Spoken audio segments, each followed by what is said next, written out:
Hello दोस्तों, आज हम देखेंगे कि प्रिमिटिव एसजीएफ शेड्यूलिंग एल्गोरिदम इसके बारे में आज हम अध्ययन करेंगे। जैसा कि क्राइटेरिया दिया गया है वर्स्ट टाइम और मोड दी गई है प्रिमिटिव। तो वर्स्ट टाइम का मतलब ये होगा कि हमारा सीपीयू किसी प्रोसेस को एग्जीक्यूट करने में कितना टाइम ले रहा है।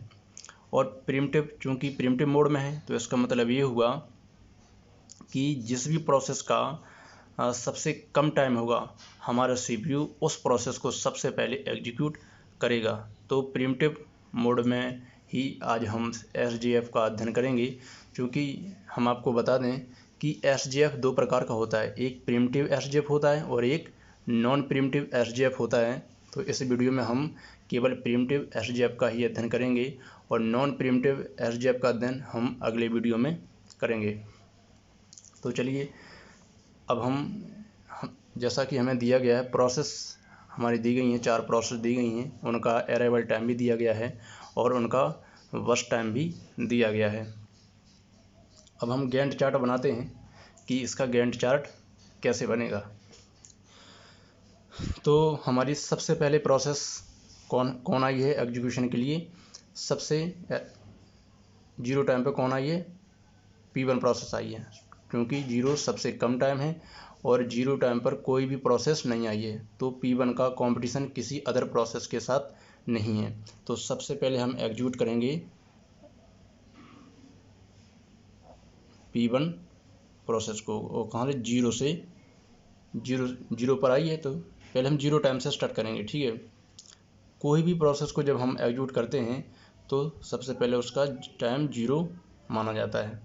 हम ओनली एक ही टाइम तक एग्जीक्यूट करेंगे प्रोसेस को। तो जैसा कि 5 दिया गया, तो एक टाइम तक हम यहाँ पर एग्जीक्यूट कर दिया हमने। तो चूँकि 5 टाइम दिया गया है इसका, तो 1 माइनस कर देंगे, कितना बचा? 4, क्योंकि हमने P1 प्रोसेस को एक टाइम तक एग्जीक्यूट किया। अब एक टाइम पर कौन प्रोसेस आई हुई है? एक टाइम पर कौन आई है? P2 प्रोसेस आई है। लेकिन P2 के पहले कौन आ चुकी है? P1 भी आ चुकी है। तो अब कंपटीशन P1 और P2 के बीच में है। तो चूँकि P1 जो एक नंबर पर जो प्रोसेस आई हुई है वह P2 प्रोसेस आई है। लेकिन हमें बस टाइम ही देखना है, बस टाइम किसका कम है। तो P1 प्रोसेस का बस टाइम है या P2 का है? तो सबसे कम टाइम किसका है? P2 का सबसे कम टाइम है। तो हम यहाँ एग्जीक्यूट करेंगे P2 प्रोसेस। कहते हैं एक ही टाइम तक चलाएंगे इसे भी हम, 1 2 एक टाइम तक हमने एग्जीक्यूट किया। तो 3 माइनस 1 कर देंगे, कितना बचा? 2। अब दूसरे नंबर पर कौन सी प्रोसेस आई हुई है? दूसरे नंबर पर P3 प्रोसेस आ चुकी है। लेकिन P3 के पहले P2 भी आ चुकी है और P1 भी आ चुकी है। तो अब कंपटीशन 3 प्रोसेस के बीच में है, P1 P2 और P3। लेकिन हमें इनका वर्स्ट टाइम देखना है। सबसे वर्स्ट टाइम किसका कम है? 4 2 4। तो सबसे कम वर्स्ट टाइम किसका है? P2 का है। तो हम P2 को ही एग्जीक्यूट करेंगे। और कितने टाइम तक करेंगे? एक टाइम तक करेंगे, 2 और 1 3। क्लियर? P2 को एक टाइम तक एग्जीक्यूट किया तो कितना बचा? एक टाइम तक 1 बचा। क्लियर? अब तीसरे नंबर पर कौन सी प्रोसेस आ गई है? क्योंकि P4 चौथे नंबर पर आई है, तो तीसरे नंबर पर अभी कौन कौन है? P3 है, P2 और P1 है। क्योंकि तीनों के बीच में कंपटीशन है, तो देखते हैं सबसे कम बस टाइम किसका दिया गया है?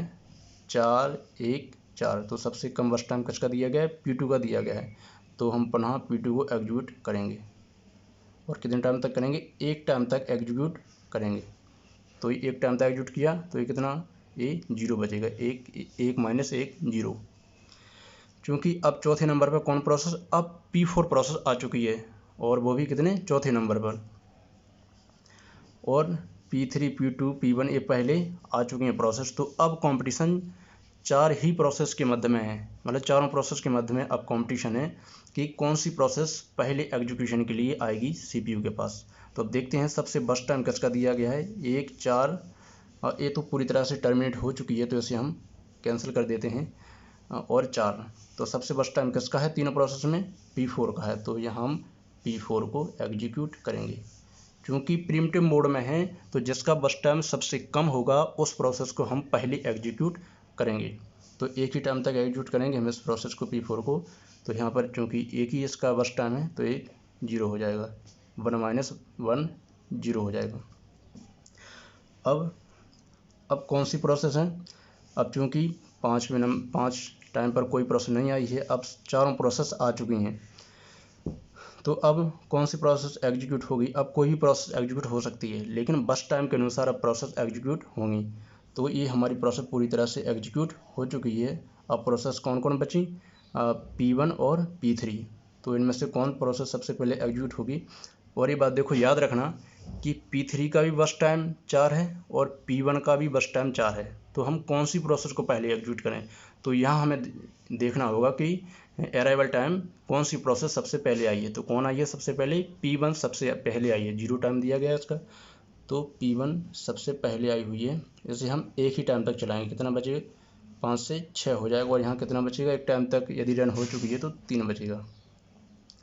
अब P3 और P1 अब पुनः देखेंगे हम कि वर्स्ट टाइम किसका कम है। तो किसका है? P1 का ही वर्स्ट टाइम सबसे कम है। तो पुनः हम P1 को चलाएंगे और कितने तक चलाएंगे? 1 तक चलाएंगे और यहाँ 2 बचेगा। ठीक है। अब पुनः P1 का ही वर्स्ट टाइम सबसे कम है, तो पुनः हम P1 को चलाएंगे और कितने तक चलाएंगे? 1 टाइम तक चलाएंगे। तो यहाँ 1 बचा। अब पुनः P1 का ही वर्स्ट टाइम सबसे कम है, तो P1 को भी पुनः चलाएंगे हम, और ये पूरी तरह से टर्मिनेट हो चुकी है। अब चूँकि ओनली P3 प्रोसेस बची हुई है जिसका बस टाइम 4 दिया गया, तो हम अब कोई प्रोसेस है नहीं है, तो P3 प्रोसेस को हम पूरे टाइम के लिए चला देते हैं। 9 और 4 कितने हो गए? 13, क्योंकि ये आपका ब्लैंक है। ठीक है, अब प्रोसेस कोई है नहीं है। तो हमारा गैंट चार्ट ऐसे बनता है। ठीक है, गैंट चार्ट आपको समझ में आ गया होगा। अब हम देखते हैं कि इस गैंट चार्ट की मदद से हम complete time, turn around time, waiting time और रेस्पॉन्स टाइम कैसे निकाल सकते हैं।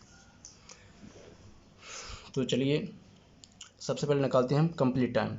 तो याद रखना, किसी भी जो हमारा गैंट चार्ट बना हुआ है, तो प्रोसेस के लास्ट का टाइम जो होता है वो होता है कंप्लीट टाइम या एग्जिट टाइम, और शुरुआती का टाइम होता है वो होता है CPU फर्स्ट टाइम होता है। ठीक है, ये होता है CPU फर्स्ट टाइम। और जो P1 प्रोसेस के लिए CPU फर्स्ट टाइम 0 होगा, और P1 प्रोसेस कहाँ दी गई है? लास्ट P1 प्रोसेस कहाँ है? ए। तो ये इसके लिए होगा कौन? कंप्लीट टाइम होगा ओनली P1 प्रोसेस के लिए।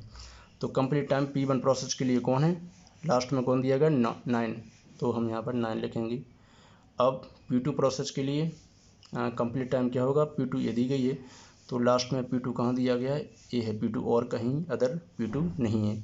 तो इसका P2 का जो कंप्लीट टाइम है या एग्जिट टाइम है 4 होगा, 4 लिखते हैं। P3 का जो एग्जिट टाइम कितना होगा? P3 का ये 13, तो यहाँ पर हम 13 लिख देते हैं।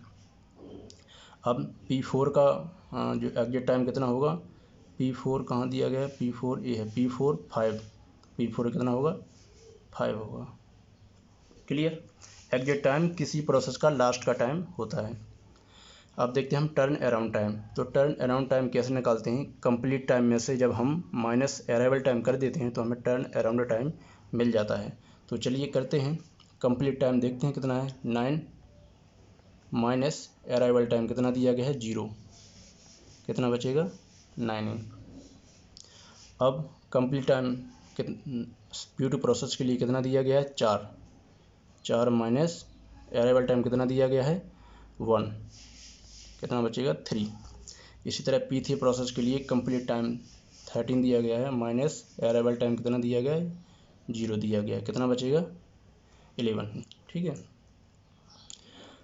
अब P4 प्रोसेस के लिए जो कंप्लीट टाइम 5 दिया गया है, और माइनस और इसका अराइवल टाइम कितना दिया गया है? 4 दिया गया है। कितना बचेगा? ओनली 1। तो ये हमारा टर्न अराउंड टाइम निकल के आ गया। अब निकालते हैं हम वेटिंग टाइम। वेटिंग टाइम कैसे निकालेंगे? तो टर्न अराउंड टाइम में से हम माइनस कर देते हैं वर्स्ट टाइम। तो करते हैं, टर्न अराउंड टाइम कितना दिया गया? 9 दिया, और हमें घटाना क्या है? Worst time. तो माइनस 5 करेंगे, कितना? 4 बचेगा, 4 बचे। अब P2 प्रोसेस के लिए टर्न अराउंड टाइम 3 दिया गया है और माइनस करेंगे हम बस टाइम 3, कितना बचेगा 0। क्लियर। अब P3 प्रोसेस के लिए जो टर्न अराउंड टाइम कितना दिया गया है 11 और माइनस बस टाइम कितना दिया गया है इसका 4 कर देंगे तो कितना बचेगा 7। और जो P4 प्रोसेस के लिए टर्न अराउंड टाइम कितना दिया गया है 1 और माइनस बस टाइम कितना दिया गया है 1, तो 1 - 1 0। तो ये हमारा वेटिंग टाइम निकल के आ गया। अब हमें निकालना है रेस्पॉन्स टाइम। तो रेस्पॉन्स टाइम के लिए जो कि दिया गया है कि CPU फर्स्ट टाइम और माइनस हम अराइवल टाइम कर देते हैं तो हमें रेस्पॉन्स टाइम मिल जाता है। तो अब हम करेंगे CPU फर्स्ट टाइम। मैंने जैसा कि बताया था कि किसी प्रोसेस का शुरुआती का टाइम CPU फर्स्ट टाइम होता है और लास्ट का टाइम कंप्लीट टाइम या एग्जिट टाइम होता है। तो CPU फर्स्ट टाइम P1 के लिए कितना है 0 और माइनस करेंगे हम अराइवल टाइम तो 0, तो 0 - 0। ठीक है। CPU first time P2 process के लिए कौन होगा, P2 प्रोसेस के लिए 1 होगा, तो 1 माइनस और अराइवल टाइम कितना है 1, कितना आ जाएगा 0। अब निकालना हमें P3 प्रोसेस के लिए। P3 के लिए CPU फर्स्ट टाइम कौन कहलाएगा, सबसे पहले P3 A 9 कहलाएगा, ये कहलाएगा कंप्लीट टाइम इसके लिए और ये 9 होगा इसका CPU फर्स्ट टाइम। तो 9 माइनस और क्या करना माइनस अराइवल टाइम, तो अराइवल टाइम हमें दिया गया है 2, कितना बचेगा 7। अब हमें निकालना है P4 का जो CPU फर्स्ट टाइम कितना है 4 है और माइनस अराइवल टाइम कितना दिया गया 4, तो कितना बचेगा 0। अब हमें जैसे कि आपसे पूछा जाएगा कि औसत टर्न अराउंड टाइम निकालिए, कोई भी या औसत वेटिंग टाइम निकालिए या औसत रेस्पॉन्स टाइम निकालिए, तो हम एवरेज निकालेंगे। जब टर्न अराउंड टाइम का जो हम एवरेज निकालेंगे तो इन सारों को हम ऐड कर देंगे 9 + 3 + 11 और +1 और जितनी प्रोसेस दी गई हैं उनसे हम डिवाइड कर देंगे। जैसा कि 4 प्रोसेस दी गई हैं तो 4 से हम डिवाइड कर देंगे और जो हमें प्राप्त होगा वो हमारा टर्न अराउंड एवरेज टाइम होगा। और ये हमेशा याद रखना कि जो भी आपको प्राप्त होगा वो मिली सेकंड में होगा। आई होप दोस्तों आपको वीडियो अच्छा लगा होगा। यदि अच्छा लगा तो प्लीज़ लाइक कीजिए। Thank you.